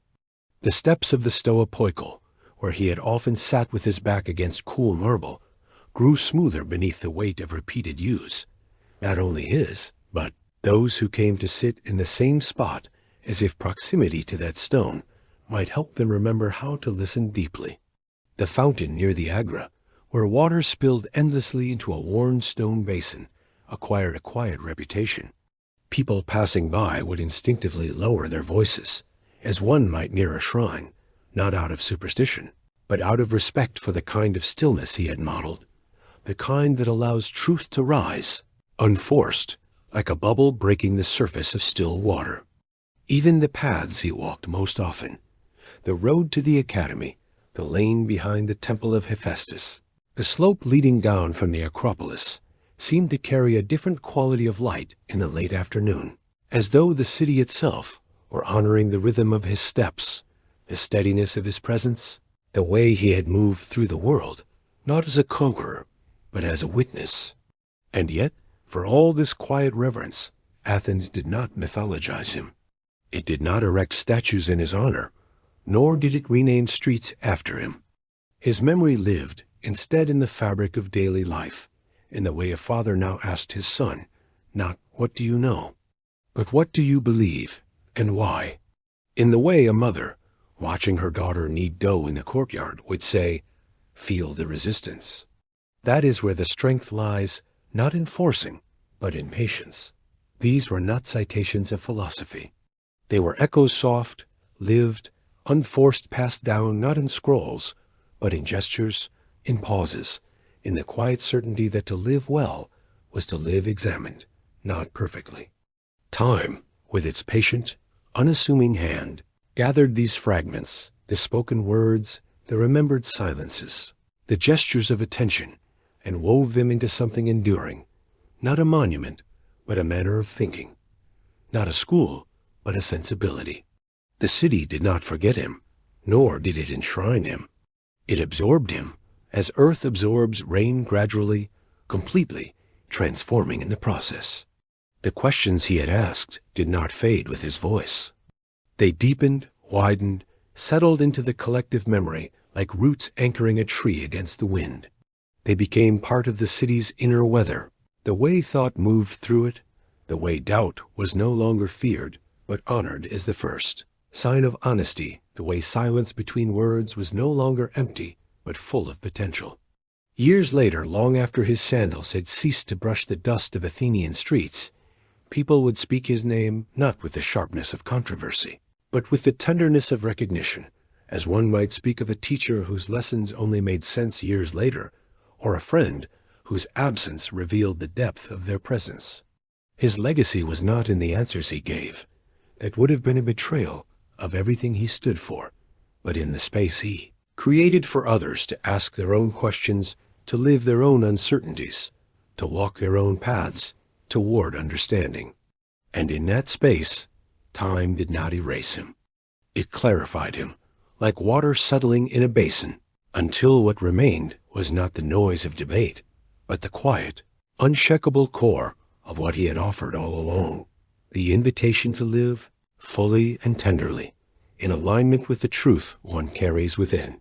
So the memory of Socrates gathered around Athens not like a storm, but like dusk, gradual, inevitable, gentle, and in that gathering, the city learned to hold his absence not as a loss, but as a continuation, a reminder that the most enduring voices are not those that shout the loudest, but those that teach us softly and without end how to listen. Long after Socrates' voice ceased to move through the sunlit colonnades and dusty paths of Athens, his presence did not vanish. It transformed, like smoke rising from a brazier into the night sky, dispersing yet remaining, carried on the breath of memory, on the rhythm of questions repeated across generations, on the quiet moments when a person pauses mid-thought and asks, not for the sake of debate, but for the sake of honesty, what do I truly believe? And how does that belief live in the way I move through the world?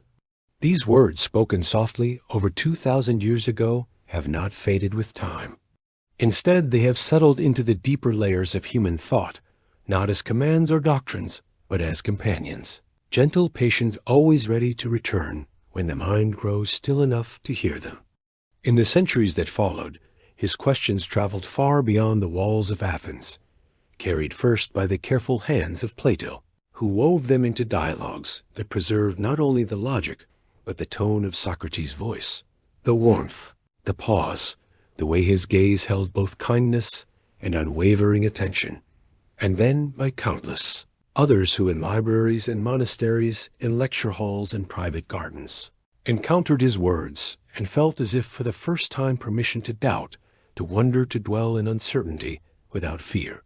His influence did not arrive with fanfare or conquest.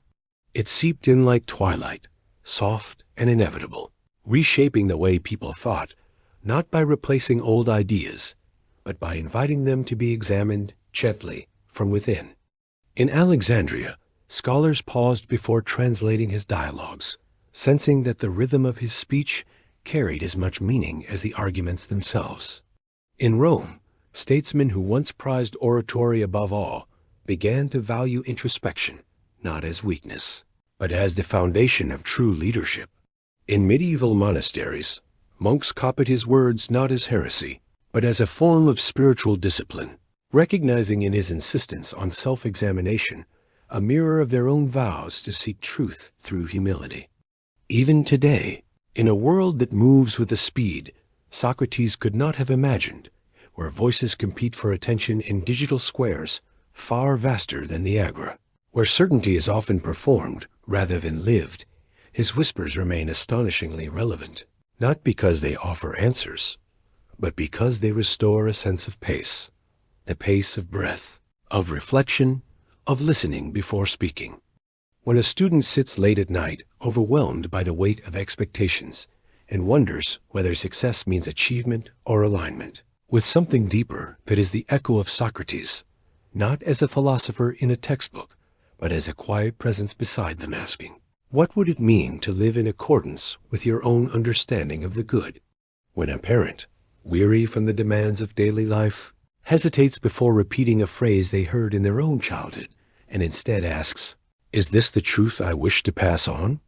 That, too, is his voice, not as authority, but as invitation. When a friend, after a long silence, says, I don't know what I believe anymore, but I want to find out, that is the living continuation of this space he created, a space where not knowing is not failure, but the first step toward honesty. You listening now, in the quiet of your own room, beneath the same stars that once watched over Athens, carry this legacy in ways you may not yet recognize. It lives in the way you sometimes pause before replying to a message, choosing care over speed. In the way you notice when your actions drift out of alignment with your values, not with shame, but with a quiet resolve to course correct. In the way you listen to someone not to prepare your response, but to understand their world from within. These are not grand gestures. They are small, daily acts of fidelity to the examined life, a life not defined by perfection, but by presence, by the willingness to return, again and again, to the question of who you are and how you wish to be in the world. The power of Socrates' legacy lies not in its permanence, but in its softness, like the imprint of a hand in warm clay. It does not force its shape, but invites the material to reveal its own form. His questions do not demand agreement. They ask only for attention, the attention of a mind willing to slow down, to feel the weight of its own assumptions, to hold contradictions without rushing to resolve them. In a time when so much of life is curated, optimized, and performed, this quiet insistence on inner coherence feels almost radical, not because it is loud, but because it is rare. Not because it opposes the world, but because it offers an alternative, rhythm, one that honors depth over speed, honesty over certainty, connection over victory. And yet, his voice is not distant or abstract. It is as near as your next breath. As you lie here now, allowing the day to settle around you, you can feel it, not as a demand, not as a test, but as a companionable whisper, rising gently from the silence between thoughts. What matters most to you, not in theory, but in practice? When no one is watching, what do your choices say about who you are? These are not questions to be solved tonight. They are seeds to be carried into the days ahead, watered by attention, given time to root. You do not need to answer them now. You only need to feel their presence, like a lamp lit in a distant window, offering light not to illuminate the path all at once, but to help you see the next step clearly.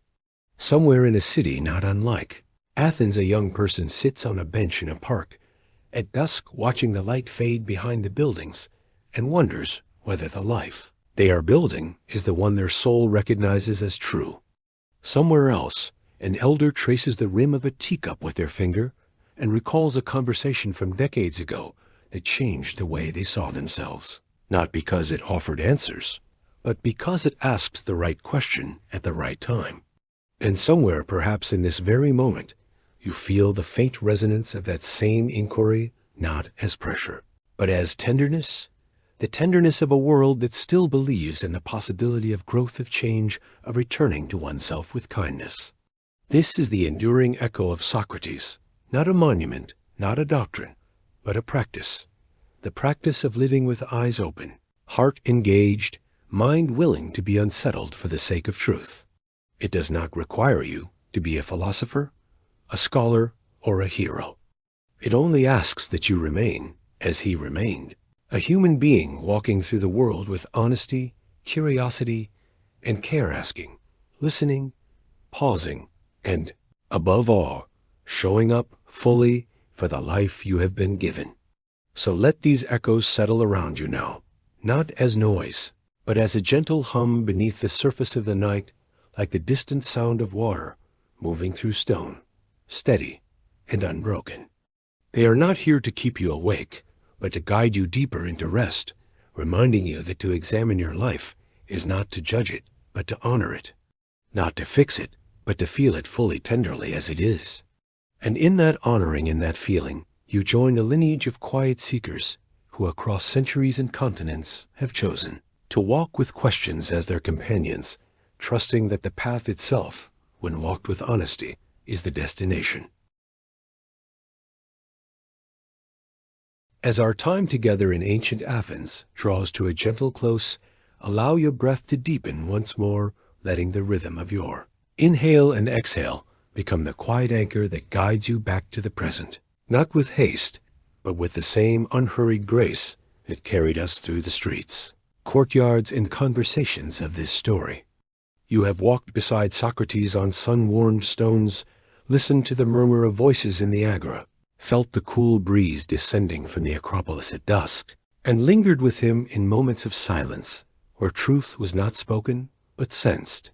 And now, as the imagined city recedes like a shore seen from a slowly drifting boat, let all those impressions settle softly within you, not as lessons to be memorized, but as companions to be carried gently into rest. The questions we have followed together tonight: what do you truly believe? How does that belief live in the way you move through the world?